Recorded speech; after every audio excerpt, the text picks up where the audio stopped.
Менің есімім Әбдібаева Лаура. Мен дәрігер-дерматокосметологпын, трихологпын, интегративті медицина дәрігерімін және шаш трансплантологымын. Шашымыз неге түседі? Шашымыздың түсу себебі ағзамыздың әртүрлі өзгерістерге ұшырауынан. Гормоналды өзгерістер, микроэлементтер, дәрумендер жетіспеушілігінен болады. Бұл жерде тұқым қуалаушылық, бейімділік үлкен рөл атқарады. Мәселен, егер сіздің ата-анаңыз андрогенетикалық аллопециямен ауырса, онда сізде де шаш түсуінің ықтималдығы жоғары болып келеді. Сонымен бірге ұйқы, демалыс режимін сақтау, стресстер, осының барлығы да шаштың өсуіне өз ықпалын тигізеді. Басты күн сайын жуу зиянды ма? Бұл жерде мәселенің шешіміне бас терісінің майлылығына байланысты қарау керек. Егер тері майлы болса, оған қоса жас мезгілі болса, адамның терлейтінін спортпен айналысатынын ескерсек, оның үстіне бас терісі майлы болса, онда әрине күн сайын жуған дұрыс. Яғни бас терісінде майды жинағаннан гөрі әрі осылайша бастағы қандай да бір қызарғандықтарды қоздырудың орнына күнде жуған жөн. Сондықтан бұл жағдайда міндетті түрде жуамыз. Алайда егер сізде бас терісі құрғақ болса, құрғақтылыққа бейім келсе, онда күнделікті жуу керісінше гидролипидтік қабыққа зақым келтіретін болады. Демек, бас жууды қысқартамыз. Бас терісі қалыпты болу үшін және қалыпты микрофлораны сақтап отыру үшін міндетті түрде арнайы жуғыш құралдарды таңдау керек. Олар аялауыш әрі беттік белсенді заттектерге ие болуы тиіс. Сонда бас терісі қосымша зақымданбайтын болады. Яғни дәл осы гидролипидтік қабықшаға зақым келтірмеу керек. Бұл терінің сау болуы үшін міндетті шарт. Жаман әдеттер шаштың сапасына әсер ете ме? Міндетті түрде өміріміздегі жаман әдеттер шаштың баяуырақ өсуіне әкеліп соқтырады.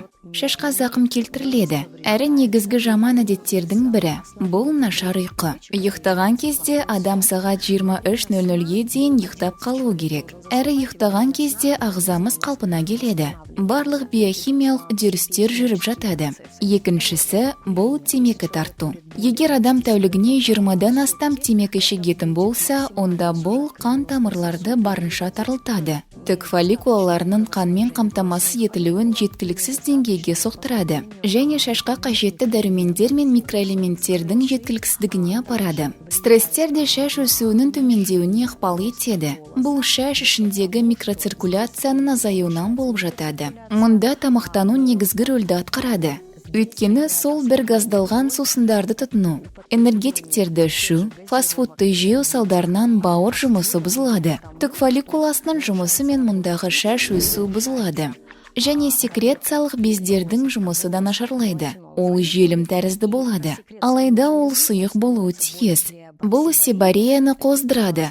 Бұл қан тамырлардың тарылуына апарады. Оған қоса бас терісі қызарады. Және кейіннен сибареяны тудыруы мүмкін. Темекі тартқанда шаштан әрдайым темекі түтінінің иісі шығып тұратыны рас па? Егер сіз қарапайым темекіні тартсаңыз, онда әрине иә. Жағымсыз иіс үнемі сізбен бірге жүреді. Және айналадағы адамдарды бездіреді. Сондықтан осы иісті азайтуда сізге басты жиірек жуу, сусабындар, құрғақ сусабындар көмектесе алады. Темекі шегуді азайту немесе темекіні тастау әлде қайда дұрысырақ. Алайда егер темекі шегуден бас тарту қолыңыздан келмесе, онда мұны темекіні қыздыруға арналған жүйелерге ауыстыруға болады. Неге дейсіз бе? Өйткені мұның ағзаңыз үшін зияны анағұрлым азырақ болып келеді. Сіз емделушілеріңізге шаштың түсуіне қарсы қандай заманауи құралдар мен күресу тәсілдерін ұсынасыз? Мен емделушілеріме сыртқа қолдануға арналған препараттарды қолдануды ұсынамын. Бұл миноксидил негізіндегі әртүрлі лосьондар болуы мүмкін. Бұл пальметта негізіндегі препараттар. Құрамында микроэлементтер, дәрумендері бар дәрі-дәрмектер. Никотиндік қышқылы бар. Сонымен бірге міндетті түрде сусабындар және мезотерапия, плазмалифтинг, лазерлік тарақ, дарсонвальд. Әрбір әдістеме әрбір емделушіге жарамды деуге болмайды. Яғни бұл жерде жеке тәсіл болары сөзсіз. Әрі бұл ерекшеліктерге қатысты.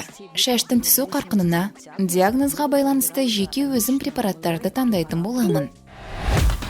Басқа адамның шашын ауыстырып орналастыруға бола ма? Шаш шын мәнісінде бөгде ДНК-ға ие, бөгде қуысқа ие. Сондықтан ол басқа адамға жарамайды. Әрине, адамның желке аймағындағы тек өз шашы ғана ауыстырып орналастырылады. Сондықтан жоқ деп айтуға болады. Яғни теориялық тұрғыдан тәуекелге бел байлап, ауыстырып көруге болар еді. Алайда шын мәнісінде бұл жерде иммуносупрессорды қолдану керек. Демек адамның иммунитеті үнемі басылатын болады. Ол қосымша басқа ауруларға шалдығып отырады. Әсіресе күз-қыс маусымындағы вирустар кезінде, тиісінше ол жиі ауыратын болады. Әрі адамның аурушаңдыққа деген бейімділігі өсе береді. Әрі өмір ұзақтығы қысқаратын болады. Сондықтан жоқ. Біз әлбетте трансплантация көлемі жағынан әлі Түркияға жеткен жоқпыз. Алайда қазір қарап отырсақ, сұраныс жағынан асып түстік. Әрі жыл өткен сайын бұл жайт өсіп келеді. Бұл жерде тағы да емделуші үшін шашты бір рет ауыстырып орналастырған әлде қайда жеңіл екендігі маңызды рөлге ие. Яғни шашты профилактикалық емдеуден гөрі, өйткені ол аптасына 3 рет лосьондарды қолданады. 2 аптада 1 рет мезотерапия екпелерін салады. Осы дәрі-дәрмектерді қабылдайды. Физиотерапевтикалық процедураларға барып тұрады. Сондықтан менің ойымша бұл тұста уақыт үнемдеу мақсатында. Яғни жасадың да белгілі бір уақыттан кейін, көп болса 1 жыл, және кем дегенде 2 айдың ішінде нәтижеге қол жеткіздің. Сол себептен адамдар емдеу мен алдын алу шараларынан гөрі трансплантацияға көбірек жүгіне бастаған. Шашты жиі тарау зиянды екені рас па? Жоқ, әрине бұл дақпыр. Шашты міндетті түрде тарау керек. Өйткені шашты тараған кезде біріншіден сіз микроциркуляцияны жақсартасыз. Сондай-ақ май бездерінің бөліп шығарған майын шаштың сырқабығы бойынша үлестіресіз. Осылайша кератиноциттер қабыршықтарын жабыстырасыз. Егер шаш болмаса, трихологқа барудың қажеті бар ма? Егер адамның шашы бала кезінен болмаса, өспесе, әлбетте міндетті түрде барған жөн. Мен бұл тұста осы мәселені қалдырмай маманның қабылдауына барып, шаш жоғалтудың себебін анықтауға кеңес берер едім. Алайда егер сіз шашсыз жүруге саналы шешім қабылдасаңыз, яғни басыңыздың таз болуын қаласаңыз, онда әрине бұл сіздің таңдауыңыз.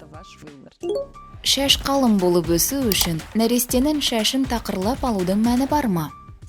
Жалпы алғанда ұстараның жүзін қолдана отырып, шашты қырған кезімізде біз шаштың қалың болып түсуіне септігін тигіземіз. Яғни кейбір балаларға бұл көмектеседі. Сондықтан жалпы алғанда тас қылып шашты алуға болады. Өйткені мен өзім де кезінде шашын сан рет тақырлап алған баламын. Сонымен бірге оларды жұлып алудың қажеті жоқ. Оданша қайшымен түбінен алған дұрыс. Ағарған шашты жұлып алсаңыз, олардың саны көбейеді деген рас па? Біріншіден, шашты жұлудың еш қажеті жоқ. Бұл бір, өйткені шашты жұлған кезде сіз түк фолликуласына зақым келтіресіз. Сондай-ақ, егер бұл зақым барған сайын күшейе берсе, онда бұл фолликуладағы шаш өспейтін болады. Содан кейін сіз шашты жұлғаныңызда бұл бір тал шаш. Бұл өскен бастауыш жасуша. Әрі сіз осылайша түк фолликуласындағы бастауыш жасушалардың санын азайтып отырасыз.